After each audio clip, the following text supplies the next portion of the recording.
वितरागाय महेश्वराय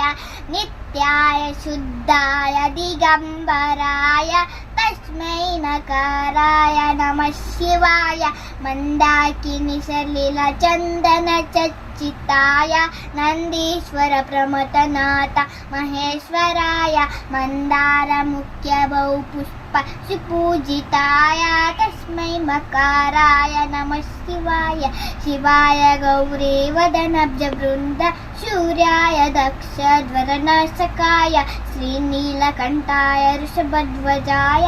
तस्मै शिकाराय नमः शिवाय वसिष्ठ कुम्भोर्वव गौतमार्य